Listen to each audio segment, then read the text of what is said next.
Hello, Source Code X, aka Jazz Fusion Guy here, and this is another quickie how-to analysis review of a product that just came today.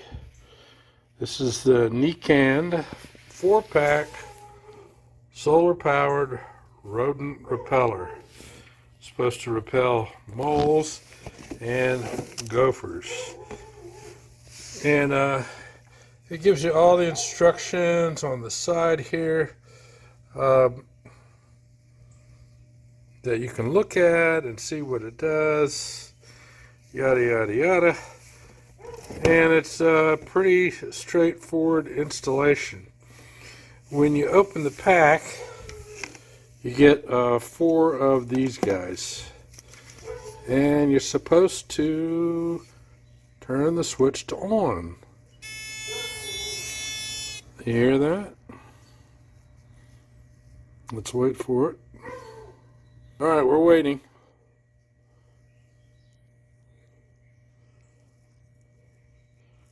Trying to figure out the periodicity of the beeping. And there it is again. Seems to be like 30 seconds or so. So let's go see how I have installed 2 so far. I used an auger to loosen up the soil. If you try to push one of these guys down in the ground, it's not going to be very easy, and you could damage this if you try hammering it. They basically said do not hammer it. I would be drilling right now, but my battery wore out and I'm charging it. But you get a nice size hole done. What I do is I knock all the dirt back in, pack it down with my foot, and then insert these guys in. That, of course, is way too high because I didn't get deep enough. So let's go look at 2 others that are already installed.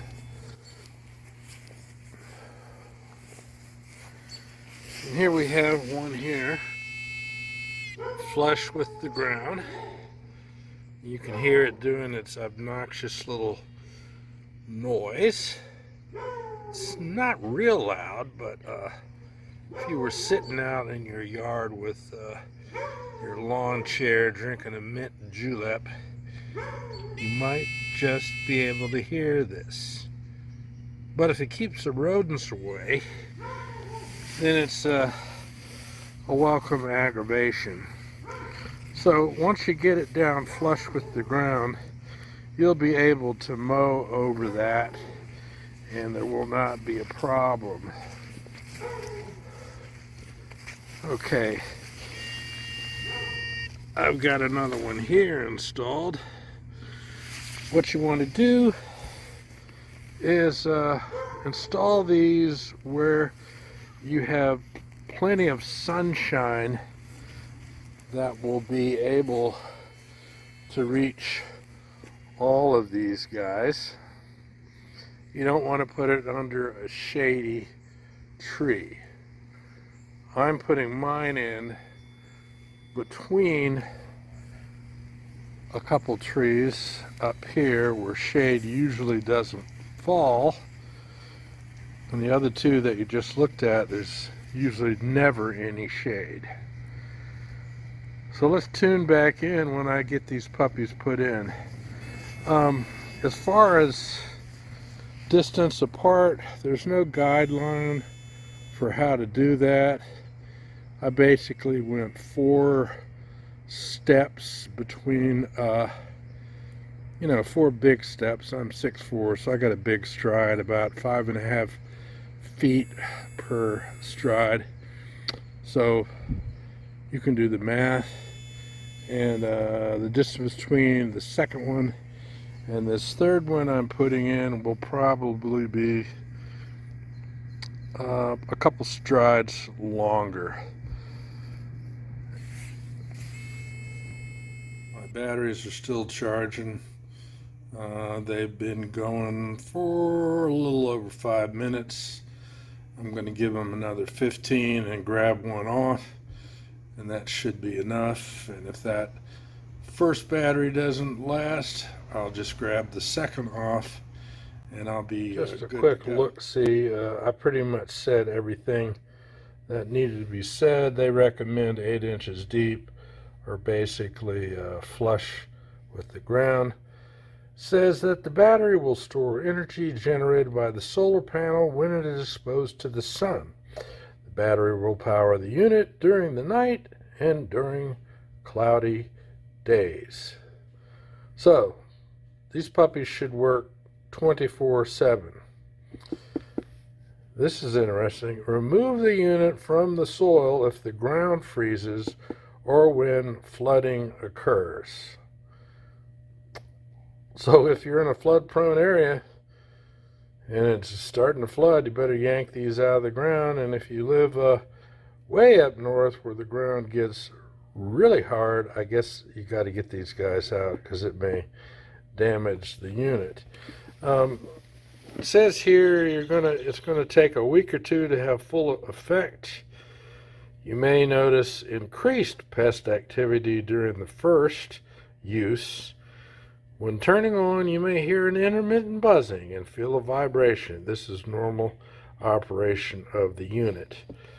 Well, I went out in my yard earlier today and stomped down every mole trail that was out there.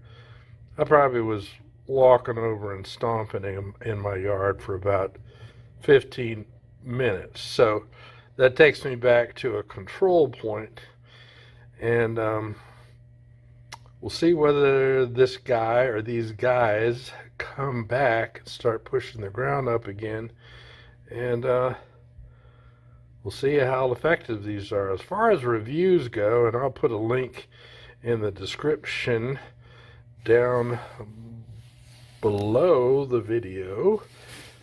Most people don't even read descriptions, but they carry a lot of information many times. So I'll put a link to these guys on Amazon, and you can read the reviews. I bought these because I thought there was enough positive reviews to give them a try. Whenever you read Amazon reviews, there's always going to be people that say, this sucks, this is terrible, this is crap. And then you're going to have those that say, man, this worked great. So there you go. Well, it's time for action.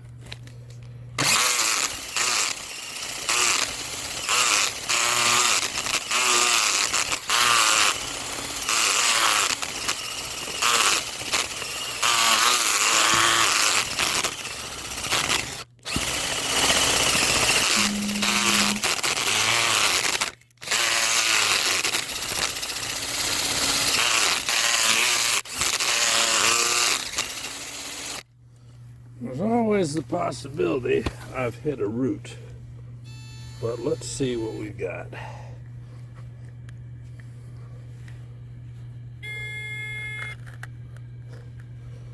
It's a little better, We've got to go at it again.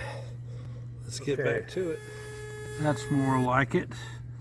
Now I'll take this out, put some soil back in, and then slide it back in.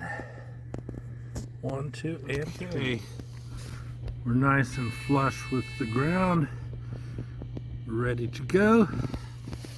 Time to put in last hole. If you buy one of these soil augers and decide to use one of these, it's a good idea to get it in as deep as you can, and then putting in the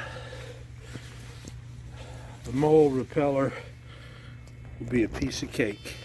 Okay, the last of the 4 are in, and I just want to emphasize, after you dig your hole, make sure you pack the dirt back in nice and tight so the vibrations from this thing will go through the dirt into the surrounding area.